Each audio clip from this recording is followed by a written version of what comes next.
week 5. We are the Gill brothers getting it going. I had a pretty decent weekend. Stayed local here in Fresno, hometown baby. How about you, bro? How was Wilmington? Yeah, man, I stayed local too. Here in Wilmington, Delaware. Yeah, it's it's getting cold out, right? Not many people go out, but it's not too cold. But with the newborn, it's kind of difficult. So I think we got some good dinner from the seafood spot that we actually want to go. We wanted to go there, but it's tough for the newborn, right? So you're a new dad, man, and funny enough, I'm a new uncle. How cool is that? Yeah, man. Yeah, Awesome. Little guy loves you. Yeah, so we're just prepping for the holidays. We got a couple big things happening, right? Yeah, So I'm gonna see you guys in a couple weeks too. Yeah, we are excited about hosting this little gathering that we got, and you'll be at that, so that'll be fun. Maybe we'll actually be shooting together, which will be awesome, right? We're on site, man. That's gonna be neat. Yeah, that's gonna be fun. That'll be really good. Cool deal. But yeah, man. Week 5, let's get it, bro. Let's jump in. So we got the Jake Paul fight. Well, we should call it the Jake Paul fight. We should call it the Mike Tyson Jake Paul fight, which didn't actually live up to its bidding. What was your take? So, this fight, man, it's one of those fights that was talked about for so long. It was supposed to happen months ago. Iron Mike had an illness. Apparently, it was very serious. So, the fight was shelved for the time being. So, it got drummed back up, and the hype around it was just amazing. To be quite honest, the fight didn't live up to the expectations that I think we all wanted it to. However, the prelims were pretty awesome. The other headliner, that was just, I think that took the Netflix thing to a whole different level. Netflix kind of dropped the ball with all the buffering. It was really annoying. I watched it at a friend's house. Shout out Ryan. It was terrible. We were trying to stream it from a laptop, streaming it from our phones. The TVs weren't working. And I think what Netflix ended up doing is they downgraded the quality of the video. Therefore, they were able to stream it to, millions of people. So, the fight itself, the Tyson Paul fight wasn't great, and the buffering with Netflix, the pixels and all that. So, all in all, I was disappointed. How about you, man? Yeah, the fight before that, Katie Taylor, Serrano, that was a good one. Really good fight. Yeah. But this one, I think it was rigged. I mean, really? Tyson, there was a lot of videos that were published on X that showed Tyson kind of moving forward and then pausing his punches, almost as if he was trying to protect Jake. Yeah, I think it was rigged. I think the audience was clearly disappointed with all around. But what did we expect? I mean, this is a 58-year-old man, right? Yeah, it's Tyson, and he looked good in maybe the first round. I saw one good punch, but then, well, I don't know if he was getting tired or he just was bought, right? Yeah. And Jake Paul, he's a showman. That's what he is at the end of the day. He's a fighter, right? But he's not elite boxer by any stretch. I mean, he's fighting senior citizens, right? I think he's gonna. It's been his. I don't know why, but that's been his approach to sell himself and sell these fights, is continue to poach these senior citizens out of retirement, and they these people that had these stars that had big huge names in the past, right? And then bring them into his ring, and I don't know if he's paying them to take a fall. Could be. there's a lot of people watching, and they want to see Jake Paul continue to do his thing and get more and more viewers to buy into his product. Oh yeah. If he loses, people aren't going to buy his product. Yeah, I mean, it's definitely box office. The Paul brothers really know how to market. Logan's great at it with Prime.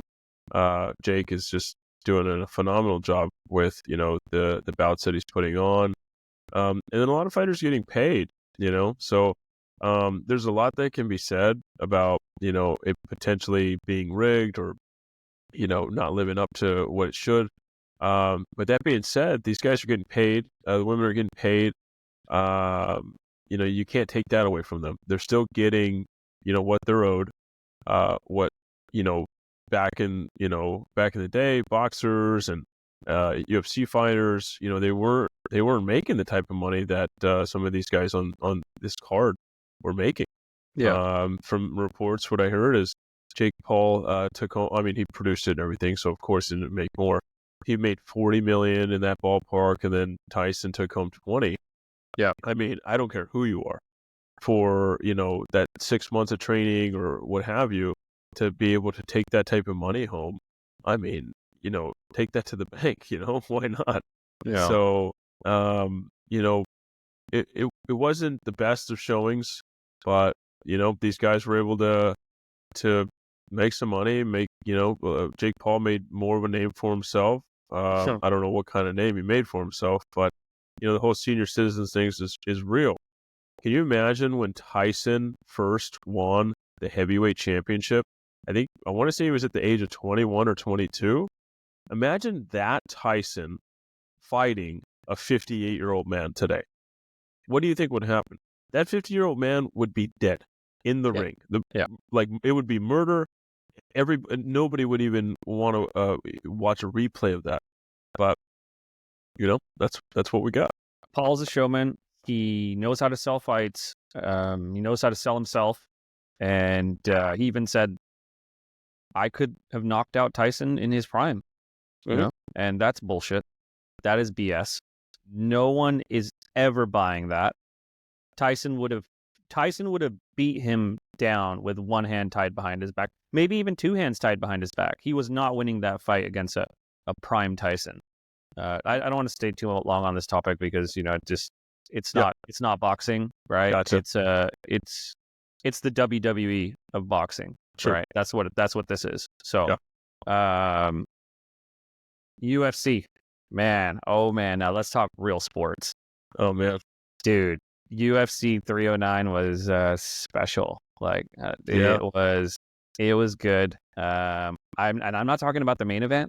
I'm not talking about John Bones Jones doing what he does best against Stipe. Sure. Talking about Charles Oliveira versus Michael Chandler. Oof. Dude, what do you think? What was going through? Yeah, all 5 rounds. Just walk me through what was going on in your head. Yeah, that was just that was a great fight. I didn't anticipate the fight going the way that it did, even though Charles has shown out every single time he's out there. But being that Michael Chandler came off a huge layoff, looked like he was in tip-top shape, been training for God knows how long, and I just thought he was going to have a better showing. Yeah, but you cannot underestimate Charles Olivier, man. Oliveira just killed, dude. Oh my goodness, he just obliterated him. And that fight was, man, it kept you off your seat the whole time. That was one of those fights. So I really enjoyed that fight. How about you? Because people were pulling, I feel like most people were pulling for Chandler because Oliveira, yes, he was dominating that fight for majority of the, all 5 rounds. I think the only round I would honestly have given Michael Chandler was probably the last round, right? Maybe the 4th round, but I don't know. The last round, wow, like when it was the craziest thing. Like he picks him up as, like Oliveira's locked on to him, right? Yeah. He's literally locked onto his back and he picks him up like a gladiator. Chandler is like one of the strongest dudes in the UFC. Just absolutely brings it every time. Picks him, walks to the center of the ring, looks around. He knows the audience is watching. Everyone's going to get, if he drops him on his head, he drops him on his head the right way, if he gets a little bit more velocity under him, we might be talking about one of the best comebacks ever. Oh, yeah. No doubt. Do you remember when we were kids, we used to play that Kickboxer movie? Game, sorry. Which one was that? They would be back and forth. There'd be two guys. They just go back and forth, hitting each other, and then at some point they'd go Hadouken. It would be like that or something. Street Fighter. Yeah. Jeez, man, come on, you don't know Street Fighter? Street Fighter. Oh my goodness, remember Street Fighter? It almost felt like that at that point in the fight. It was like, man, he just picks him up and he's knocking him down. And you're like, oh my goodness. Just like you said, if you hit him on his head, you could have knocked him out. Yeah, that was nuts. John Jones, did what he does best, right? I think a lot of people were rooting for Stipe. At the end of the day, the money was on John Bones' side. He's the best ever. Went out again and proved it. The interesting part, I think, was after the fight, when he was kind of asked by Joe Rogan about, potentially who could you possibly fight next. Almost like Joe was trying to get him to, say a name, right? I think there's talks of Pereira, but most fans want Aspinall, right? They want he's a new hungry up and comer. Yep. John is going to dictate this now. John's in a interesting sort of part of his UFC career where he can dictate the price, right? What's it going to cost Dana to get John in the ring with Aspinall, right? So, is that you? Sorry, that was I was just an alarm I set for that appointment that I have later. Oh, okay. No worries. I was like, did you add some music in this thing right now? I was like, damn, this is cool. Yeah, that's a nice sound. It was but no, nice, actually. Yeah, I think he's gonna take his time. He hadn't. I think about this. He hadn't fought since 2023, early 2023, and we're in the end of 2024. I don't know. I don't even know if he fights next year. He might wait another. I hope he doesn't. Of course, I think we all want to see him fight, but I think we're gonna probably see him decide on his next opponent. Hopefully, in the next quarter or next year, early next year. The fight will probably be towards September, so Q3. I'm really excited to see who he chooses, but John is the best, and I don't see anything changing. I don't think Pereira, I don't think Aspinall have a chance against him. But I could be wrong. What do you think? What were your thoughts on the fight? I was rooting for Stipe. I've been a big Stipe fan for a long time. Yeah. Seeing him come out, he didn't look like he was in the best shape. John Jones always looks like he's in great shape. The guy's just a beast. It just didn't feel like a real fight. It just from the get go, it just felt John was just going to do it. And when he hit him right in the midsection, that was it. He didn't have to do anything else after that. I believe it was in the third round, I want to say.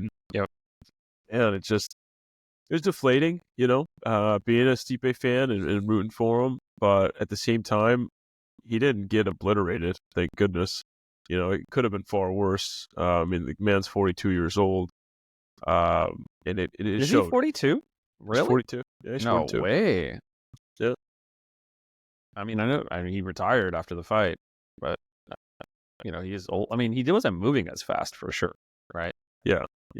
So, it's just it's one of those things. But as far as who John Jones is going to fight next, as much as we want to say he can dictate the fight, it's not the truth.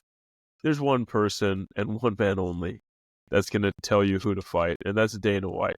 Yeah. Dana White is the Vince McMahon of the UFC, okay? And not like in a bad way, but in a, in a dictatorship way, right? So he's going to put on the fights that he thinks are going to, bring in the biggest crowds, or they're going to set up the biggest fights. The man's a genius.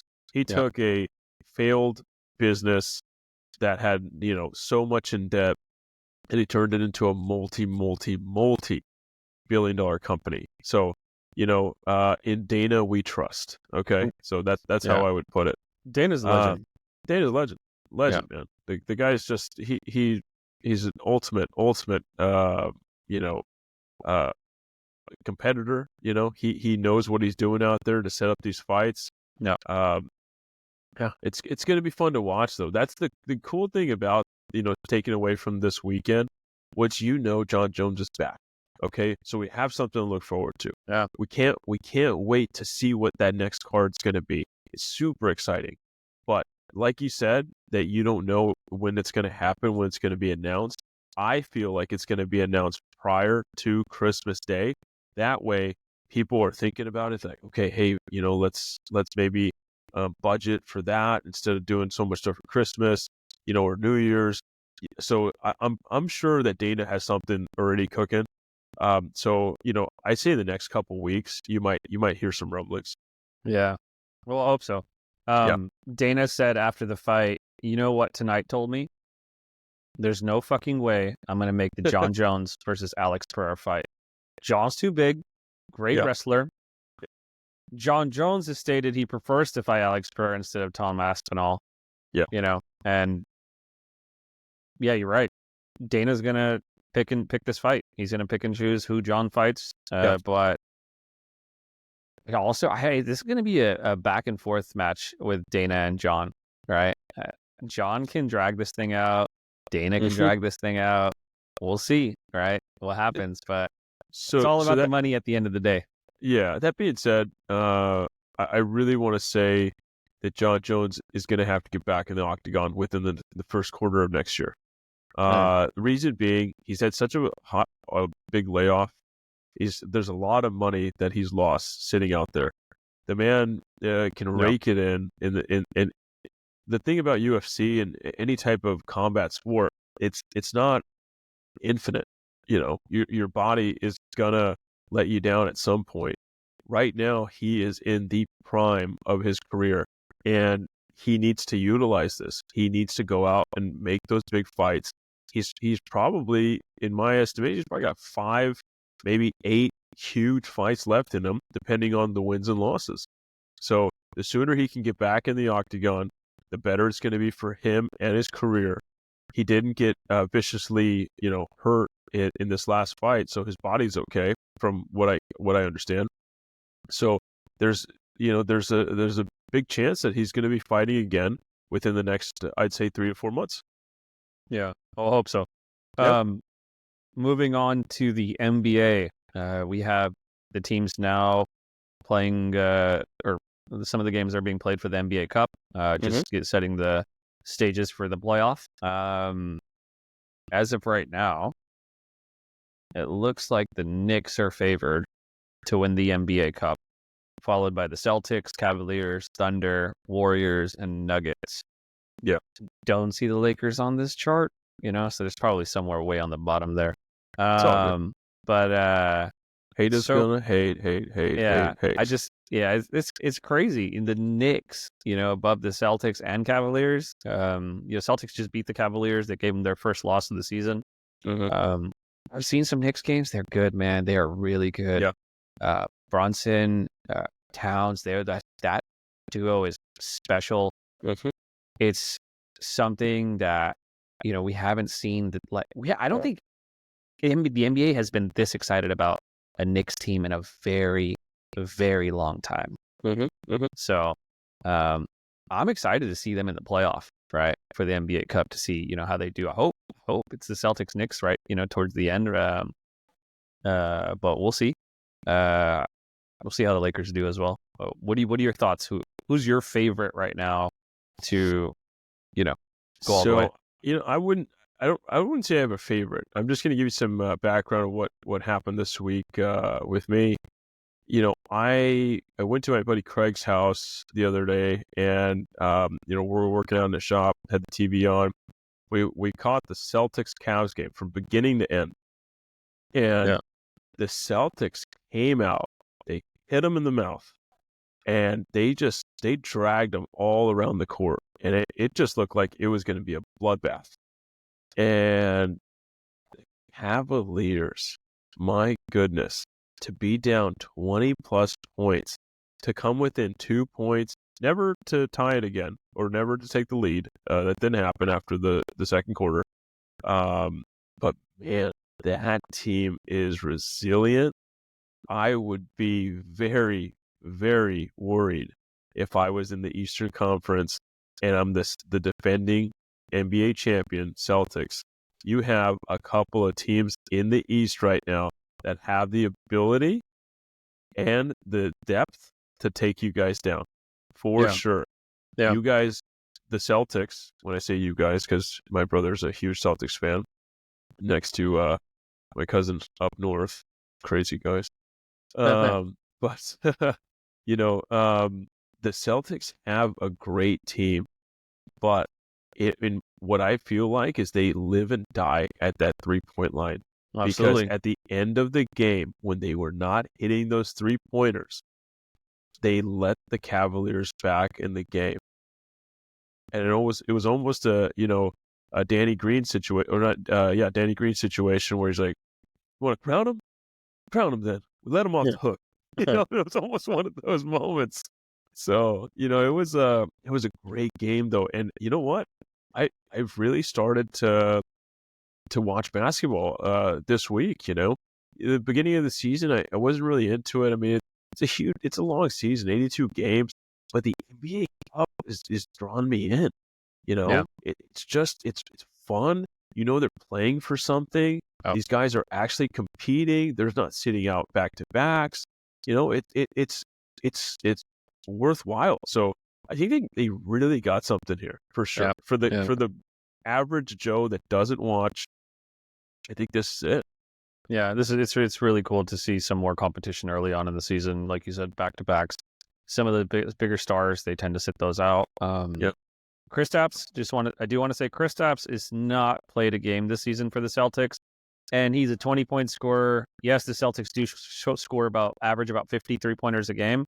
Yeah, they don't. I wouldn't say they necessarily live and die by the three because they got two bona fide stars that can get inside the paint and score. Once they get Kristaps back, there's not a team in the NBA that could stop them.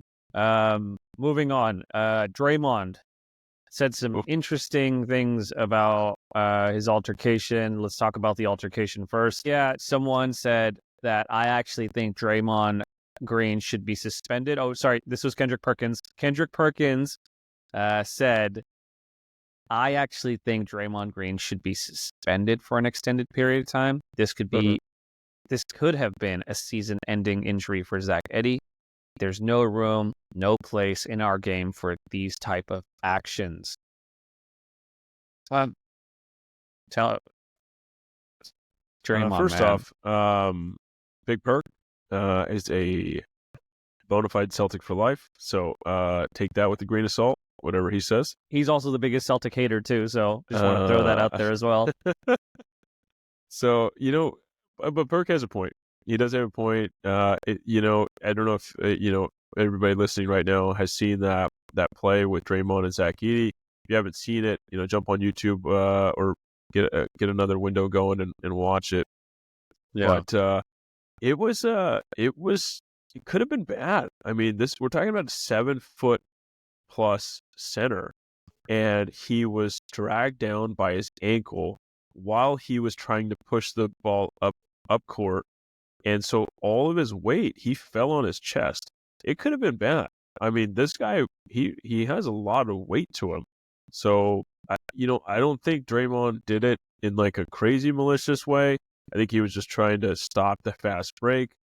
But Draymond also doesn't understand what it means to be a 7-footer.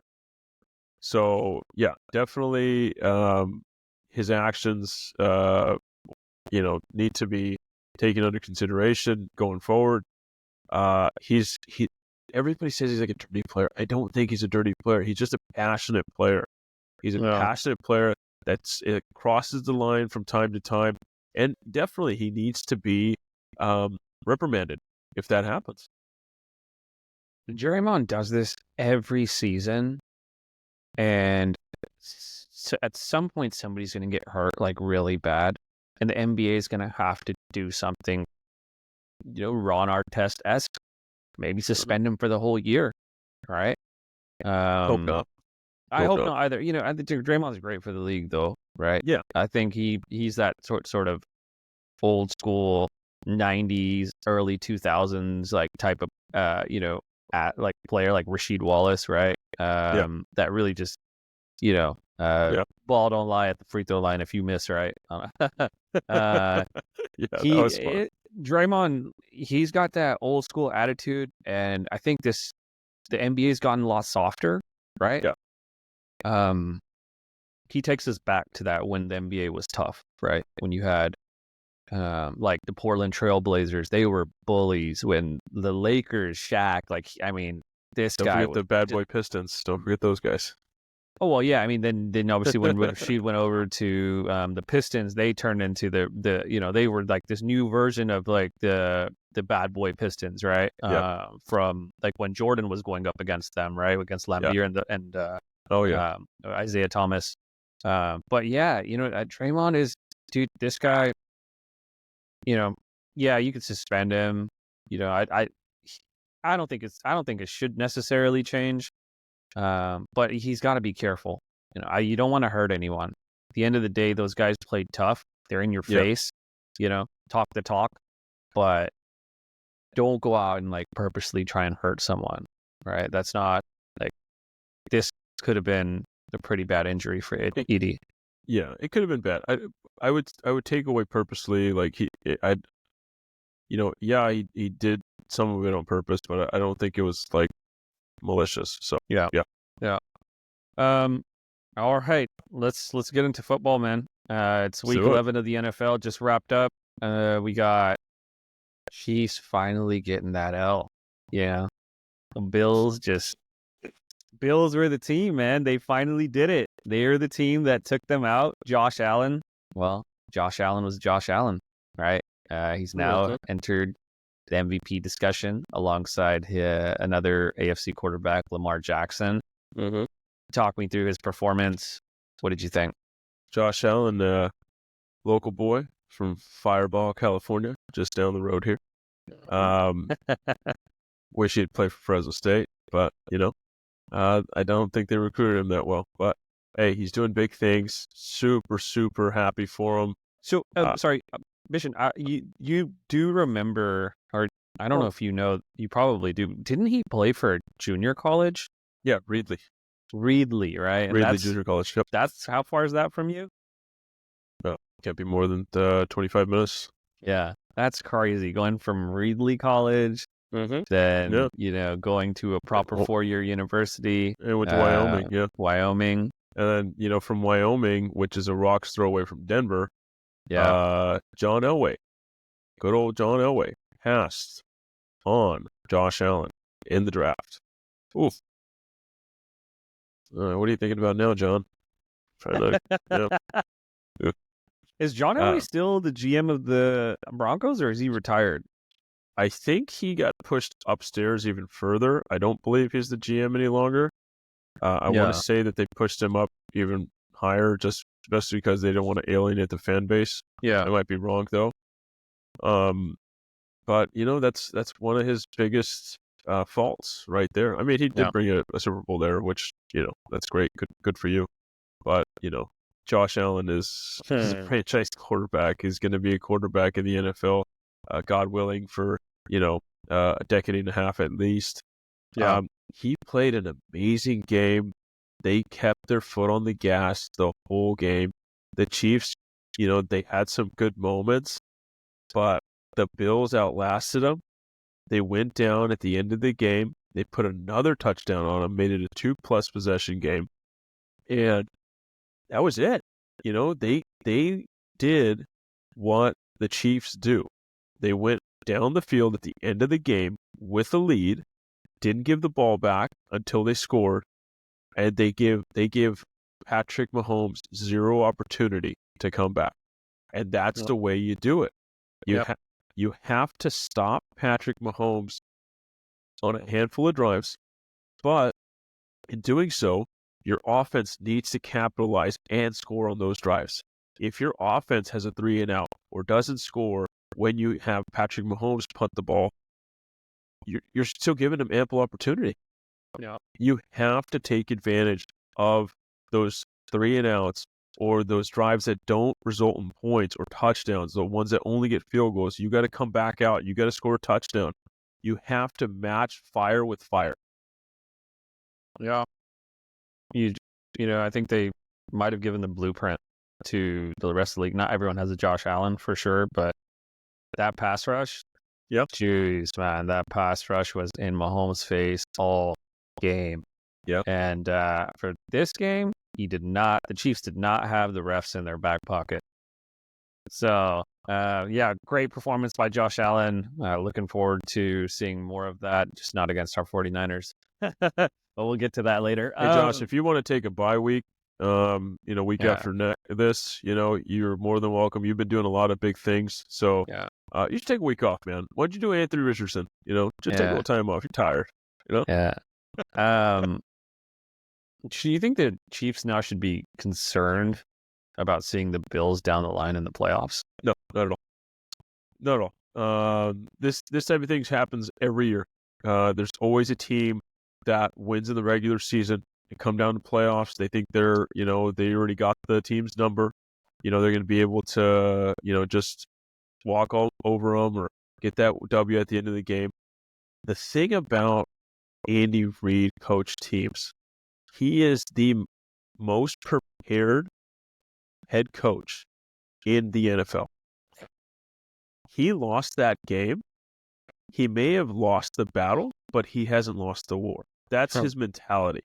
He still has the playoffs. They're the number one seed currently. As long as they can keep running the table, they'll be the number one seed. You'll still have to go to Arrowhead, which is a nightmare to go to in the wintertime.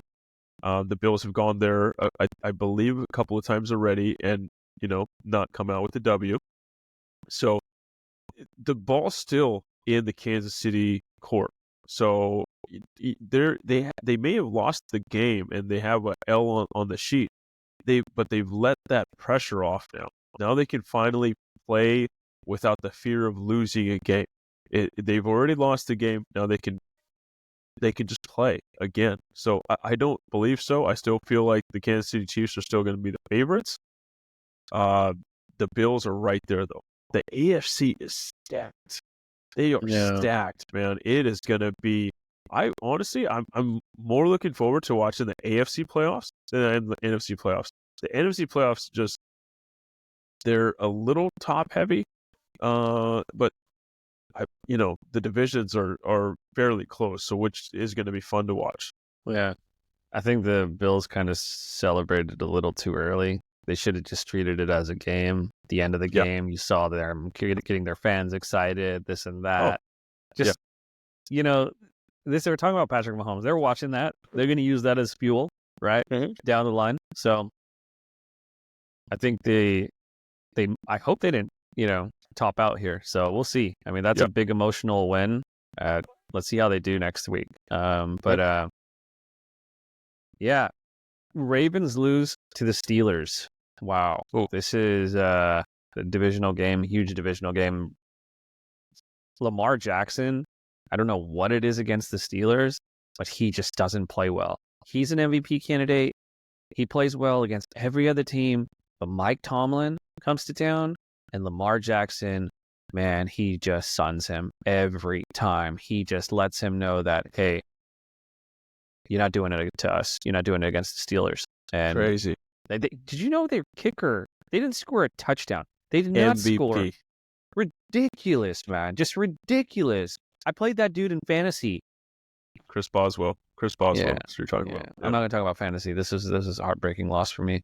The the Ravens, man, once again lose to the Steelers. And what are you thinking, man? What do you can they even beat them in the playoffs? The Ravens have a good team. They're still kind of figuring it out a little bit, in the middle of the season. The Steelers, though, that is just, they literally they epitomize that Iron Curtain, That's who they are. They play great defense. They do decent on offense.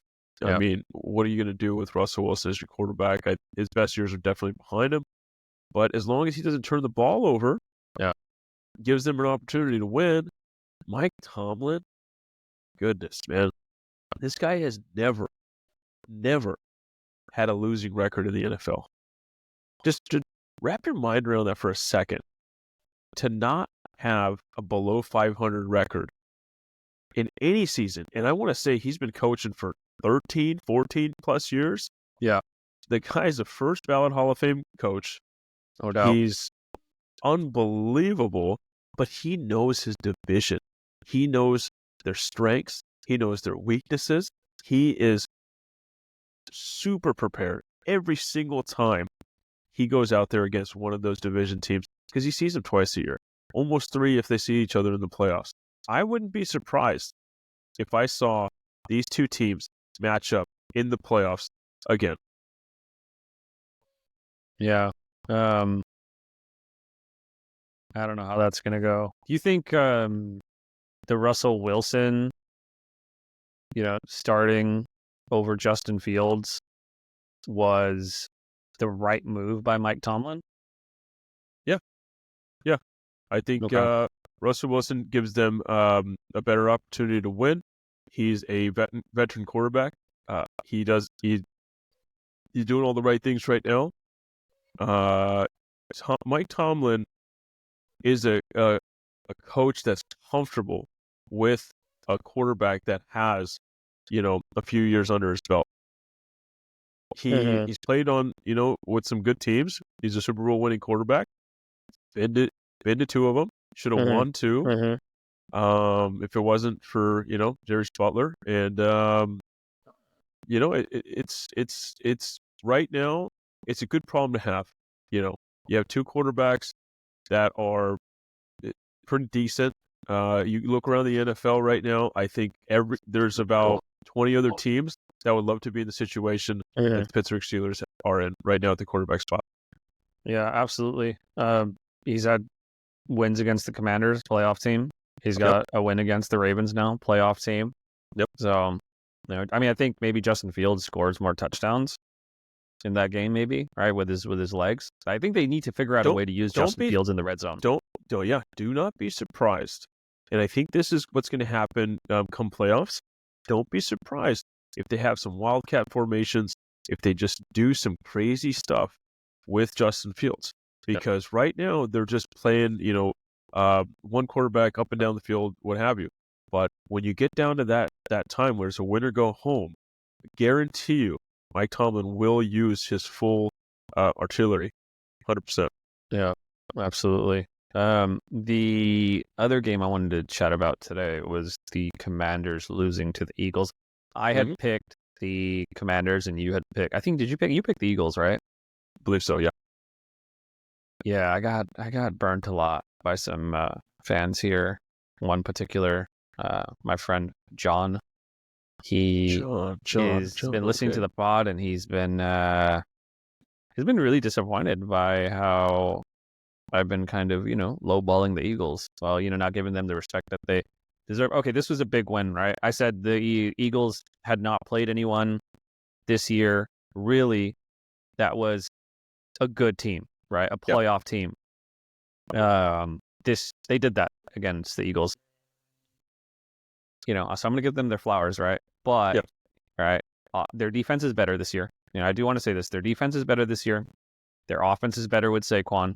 Their play calling is a little bit less vanilla than it was last year, right? Both on the offensive side of the ball and the defensive side of the ball, because I think they literally they changed up their defensive coordinator mid-season. I think I think the Eagles still, if you're gonna play, if Jalen Hurts is your quarterback,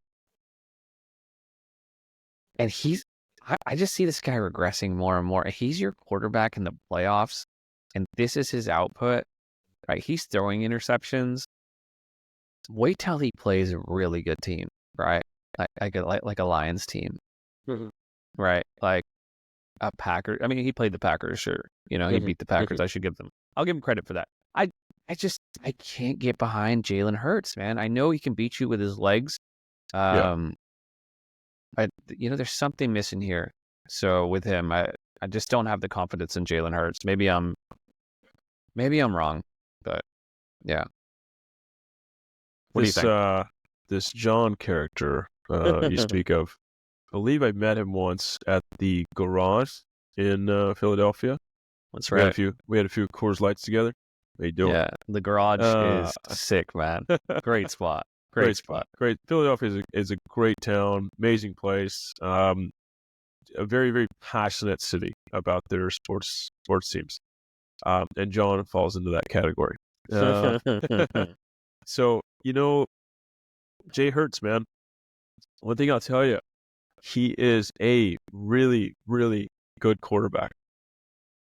But that being said, his quarterback destinations where he's been, Alabama did great. Took him to the Natty.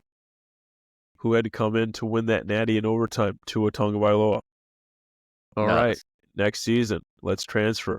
Go over to Oklahoma. Be a Sooner, right? It's one of those things. He took that team all the way down again. Couldn't win the Biggie. Couldn't win the Natty. Right now, he's in Philadelphia. Takes them to the Super Bowl. Couldn't win it. Yeah. Is he going to break through? Is he going to be the guy that finally shatters that glass ceiling? Or is he going to be a guy similar to Donovan McNabb? A guy that takes his team to that championship game year in and year out, but doesn't win the big one. It's very, very early to say this because I hope he has a long career as an NFL quarterback. But these kind of years, this might be one of those make or breaks, man. You gotta put your team in a better position to win. I don't put everything on his shoulders, though. I don't think Nick Sirianni, his game plan, his play calls put them in the best position to win day in and day out. I think Jalen Hurts is he's doing everything he can to keep that team in playoff contention, winning that division, but sometimes it feels like Nick Sirianni sabotages them, to be quite honest with you. So, it's a wait and see approach for me. I think they had a great win this week, against Jaden Daniels, an up and coming quarterback, who's also in the MVP category as a rookie. My goodness. But yeah, I don't know if he's in the MVP category anymore. Pretty sure he's not. I think it's going to come down to those two, right? Josh Allen and Lamar Jackson. But yeah, man, I think Barkley won that game for the Eagles, right? Yeah. Hurts still looks like an average quarterback, unfortunately, again. All right. But, they got this one corner, right? That rookie corner they drafted. What's his name? Kenyon Mitchell, is it? Yeah, Kenyon Mitchell. Dude, this guy absolutely took out Terry McLaurin. Didn't get one. Yeah. Like the first half, he didn't even get a look. Not one target. Like just wild. Absolutely on an island. This guy is really good. He's been playing well all year. Their nickelback Cooper DeJean's really well. Plays well as I think they got a good defense, right? Yeah. Zach Bond, right? He's a great linebacker. I mean, he's playing really high. I don't know, man. I think they're a good team, but defensively, offensively, they got stars, but it's all gonna come back to Jalen Hurts, Nick Sirianni, Jay Hurts. Let me ask you something.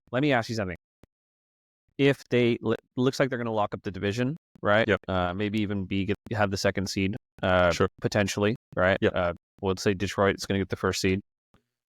If they lose that first round matchup, is Nick out? Is Nick Sirianni? He's out. He's gone. He's gone. Because what they're going to do is simple. It's a simple plus minus. You're going to subtract Nick Sirianni, and you're going to go out and get the Detroit Lions offensive coordinator as your next head coach. And that is the only job I would say he would leave for anyways. Right now, every single job you already know that's going to be available is terrible. So I from what I can gather, the Detroit Lions offensive coordinator will go back and be their offensive coordinator again because he has the pick of the litter, and if the litter sucks, he's just going to go back. So that's enough on the Eagles, though. I'm done with them. Sorry, John. John, we tried. Okay. I'll see you in a couple weeks, buddy. All right, Deion Sanders. There's a lot of talk about him possibly making that jump to the NFL with his son, Shooter, jumping next year. I think he's going to be. He'll be joining. He'll be entering the NFL draft. I believe next year, right? And he's going to be a first round pick for sure. Yeah. Top 5 pick potentially. Cowboys. Is that a landing spot for Deion? Why not? Why not? Prime time. Yeah, prime time.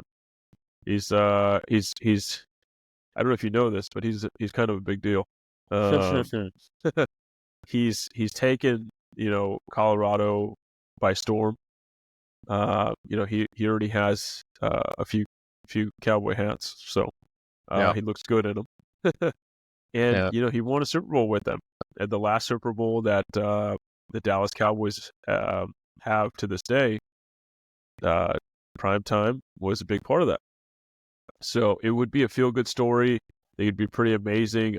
It would be the biggest story in the NFL, if not in sports, if Primetime and Shador were to go to Dallas next season. I don't know if it's a reality, though, because it doesn't look like Jerry would give up control. So, and from what I can see, with some of the behind the scenes in Colorado, Primetime, Coach Prime, sorry, I say Coach Prime, he has his way, So if you're not on the same path as him, just get out of the way. We'll see. What are you thinking though? What would you think?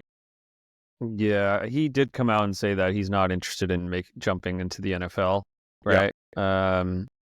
Just recently, I think somebody asked him that. Look, he's building something special out there in Colorado. Yeah. There's a lot of young guys that want to go play for Deion, right? Yep. It's fun. They win. Mm-hmm. What else do you want, right? And you get to play for Deion, who played at the highest level, got those big contracts, right? He's going to be able to really help and guide those star players to make that jump, right? Really get them ready and mature them to really get to the NFL. Right. I think he stays. I think he should stay. I think he should stay for a couple years. And then maybe, down the line, the money's right, the team's right, the time's right. Yeah. Deion makes that jump.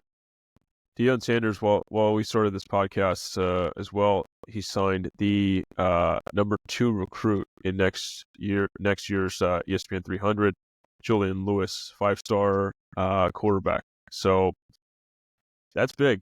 So it's pretty interesting. I don't think somebody like that, a top 300 recruit, top 1-2 guy, would pick Colorado had he not had any assurances from Coach Prime. So, all right, let's carry on here. What do we got?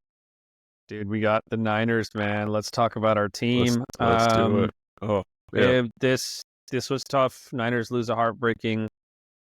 They just losing heartbreaking style to the Seahawks once again, right down to the 2-minute warning. And man, that Geno Smith, man, and Nick Sorensen, just God, I don't know what the hell's going on with the 49ers, right? They are literally, Mission, get this. They are number 2 in total offense. And what is it, number 6 in total defense? And are you kidding me? And you're 5-5. I mean, they could be 8-2 easily right now, right? Where are they in red zone offense production? What scoring touchdowns? Where are they there? And then third down conversion rate. Those are the two things that I would tell you. Yeah, if I had those stats, I'd share them with you points wise. So I'll just tell you. Just tell you off the bat because we're huge fans of the 49ers. So we watch a lot of the games. We're not on the field or anything like that. We're not those kind of guys. But every time I watch the Niners, there's two things that stick out to me. Third down conversions. Third down conversions for the offense. Third down conversions for the defense. The defense doesn't get off the field sometimes when they need to. Yeah. The offense doesn't stay on the field when they need to. And when they get down to the red zone, the defense in the last game just said, "Hey, hey, go ahead, guys, go, you're good. Go ahead, just walk on in. Just leave us like 12 seconds though, so we can kind of think that we might do something. The fans will stay. It was terrible. Yeah. I think the world of Nick Bosa, but you can't tell me just because he went out, the whole defense is just going to stop. You still have all pros on that defense. So it was a little gut-wrenching watching that last drive. It was very reminiscent of years past, of that Patrick Mahomes led teams. When Patrick Mahomes would come down at the end of the game, rip your heart out, and then feed it to you. That's what it was. I was just thinking that I wish Purdy had the ball at the end, and we had made different decisions. Maybe we should have went for it on 4th and 6. We need to be more aggressive. I don't know. It seems like the coaching at all phases, offense, defense, special teams, is just not there. They're just not. It's not. I don't know if they're not present or they're just not a unit. It's just so bad. Grant Cohn tweeted, "If the Niners miss the playoffs, they should fire Kyle Shanahan. Period." And it's funny. Grant is I like Grant, right? I think he does a great job of really being objective, right? Not necessarily hyping the Niners up like some other media guys that cover the 49ers, right? I think and then he also I think right after that he also maybe an hour later, so maybe the next day, he published a video saying that Sarah made some comments that I probably shouldn't have, whatever, kind of retracting from his tweet on firing Kyle Shanahan. They're not going to let him in the building after that. Of course. Yeah. I think it's, and then you got like all these fans from other teams that are now tweeting, "Oh, what about the possibilities of the Bears getting Kyle Shanahan if he's let go? How do Bears fans think about this?" And it's funny because the Niner fans are like, get rid of Kyle, right? And then the Bears fans like, of course I want him. I want this guy ASAP. I want him now, right? Okay, so and I tweeted in the from the Golden Brews Twitter account. I tweeted in there. I was like, all Niner fans, check this out. Just read through the thread. When you think about Kyle Shanahan, there is another team that would happily take Kyle Shanahan in his number 2 offense. Within seconds. Within seconds. Yeah. Yeah. What do you think? What do you think? Do you think? Let me ask you a question then. Sure. All these 49er fans, I think these are the same ones that wanted Harbaugh out. Yeah. Yeah, the same ones. It's the same ones. And what did we do? We were in peril after that. I think it was 3 to 4 head coaches within 4 to 5 years. I mean, what are you doing? Yeah. The grass isn't always greener, guys. There's a ton of things that happen. If just one season, you don't have everything clicking on all cylinders, you want to just, cut bait, jump ship. Go ahead, jump ship. Yep. Mm-hmm. But I'm going to stay on, man. I think Kyle Shanahan, John Lynch have a great thing. They've brought in some amazing talent. I don't think there's a better offensive mind in the NFL than Kyle Shanahan. Once they can put this thing together, and I believe in my heart of hearts they will. They're going to be a force. Kansas City is getting older. Detroit is one of those up and coming teams as well. The NFC is strong, but the 49ers are still that cream of the crop. Believe me, I'm telling you. So the record might not, say it or show it, but I believe in those red and gold Niners, man. Yeah, recency bias is a thing where people, like they obviously feel an emotional way about a loss, right? Like they did against the Seattle Seahawks. Yeah. If the Niners go out and beat Green Bay, if they go out and beat Buffalo after that, we're having a whole different conversation. We're not talking about that. We're talking about the 49ers potentially causing a lot of issues for teams that are going to be in the playoffs, like the Detroit Lions. Now, suddenly, the Eagles and the Lions are now having to look over their back because you got a good 49ers team coming to take that throne back, right? Mm-hmm. The NFC crown, that is. Cool. So let's talk about Nick Sorensen. There's this interesting stat that the 49ers are ranked in the top 5 in the first quarter, second quarter, and third quarter defensively in terms of points allowed. And then they drop to like literally the near bottom in the fourth quarter. Mm-hmm. You lose Bosa. Your D-line is gassed, not getting that production. You got Geno Smith, who's now literally ran the ball himself, right? You don't put a QB spy on him. You blitz once on that final drive. Is he just is Nick Sorensen just not making the adjustments in the fourth quarter? I don't really like Nick Sorensen's defense. It's not a defense I can get behind. Yeah. He's not utilizing the players and their abilities the way that they should. Our defensive line is great. Our ends are amazing. Interior is a little lackluster. That's because of injuries. That being said, you need to give them some support. You need to send a corner or a safety on a blitz once in a while. You need to surprise that quarterback. When you let the quarterback just sit back there and pick you off, like Geno has, like Patrick Mahomes, all these guys do. These quarterbacks nowadays, they can find those windows. They are paid tens of millions of dollars to be able to do this. So, you being a defensive coordinator, you need to shake it up. You need to change your game plan. You might have to do it on the fly. But if you're just going to do 4-down linemen, go into a cover 2 scheme, you're going to lose, just like they did against the Seahawks. Yeah. I mean, you have to have great DBs, right? You have to have great coverage linebackers to do that, right? And in that situation where you have a Geno Smith type quarterback that likes to take risks and make, you want to put pressure on him. You want him to take that ball out fast. If he's letting those routes develop, it's going to be a problem. Let's talk about Lambeau, the Packers, right? Niners are going there. It's already snowing. It's going to be cold.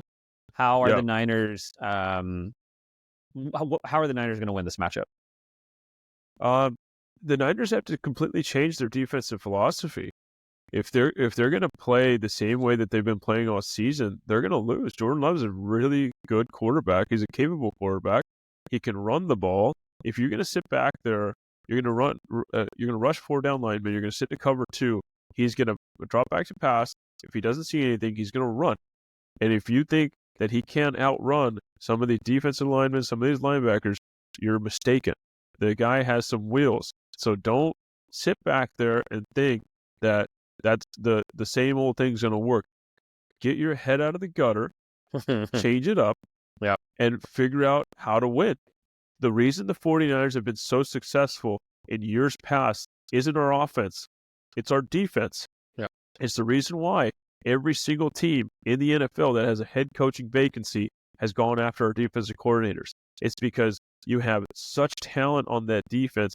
Utilize it. Yeah. Defense wins championships. Let's get it back. Yeah. And involve the running backs. Get back to running the ball. Get CMC some help. You got 2 premier backs right behind CMC. They've been playing well all year. Use them.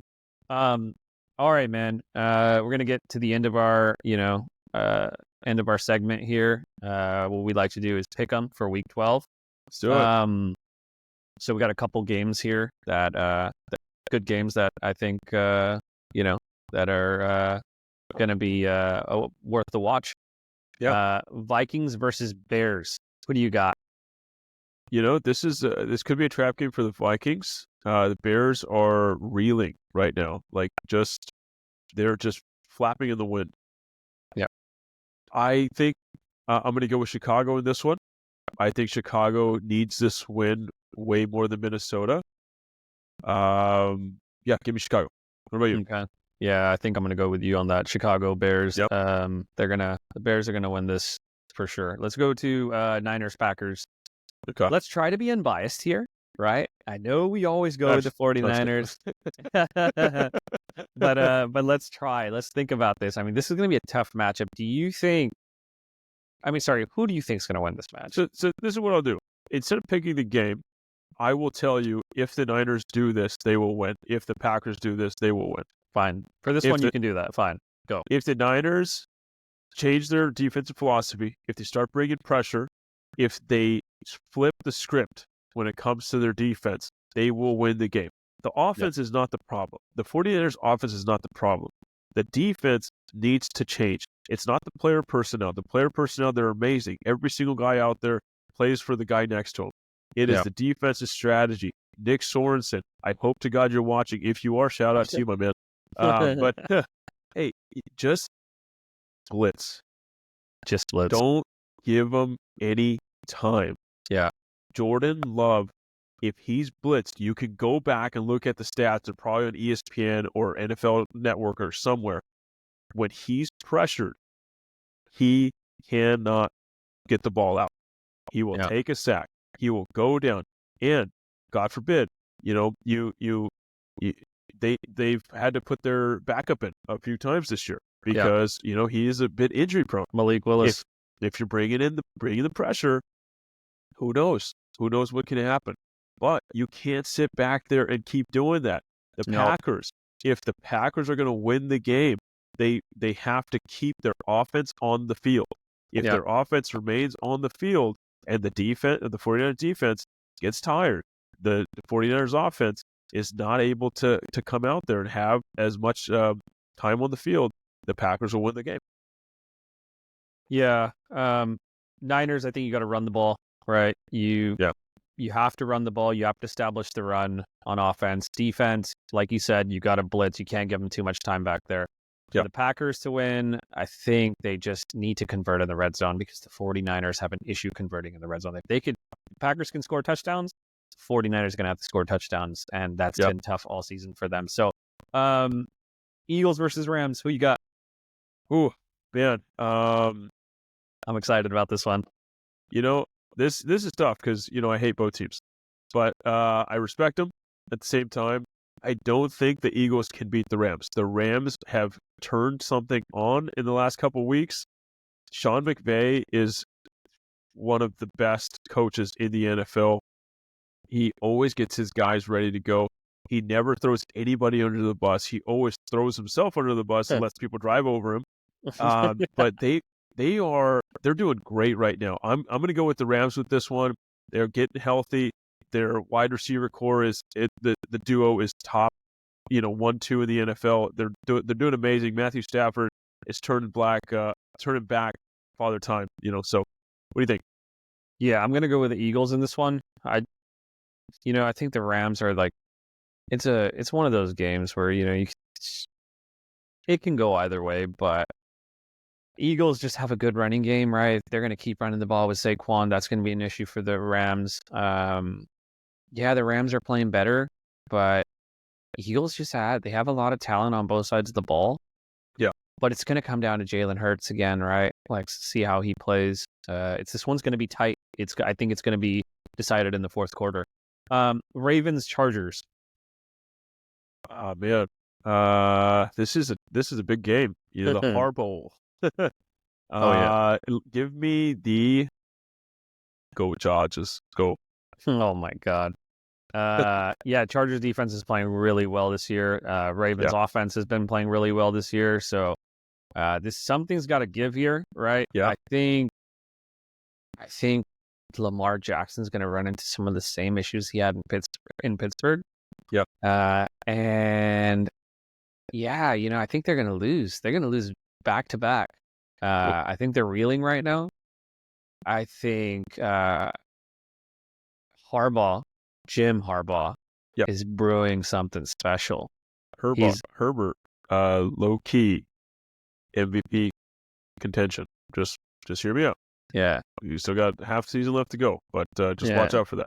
Yeah, I'm gonna say Jim Harbaugh is golden brewing something special. Oh, nice. All right, man. That's it for us, right? I know you got to go, right? You got some things you need to do. We had an appointment to get to. Today was fun. I honestly feel like this was our best podcast, since the beginning.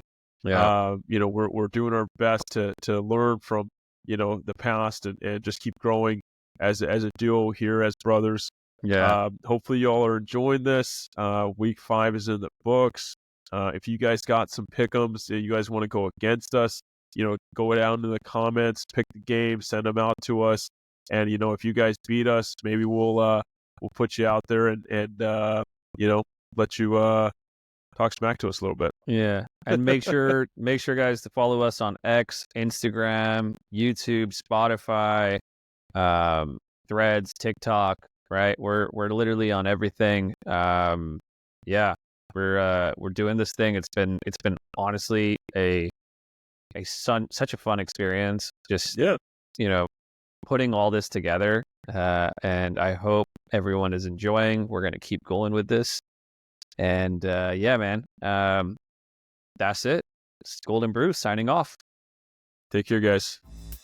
See ya.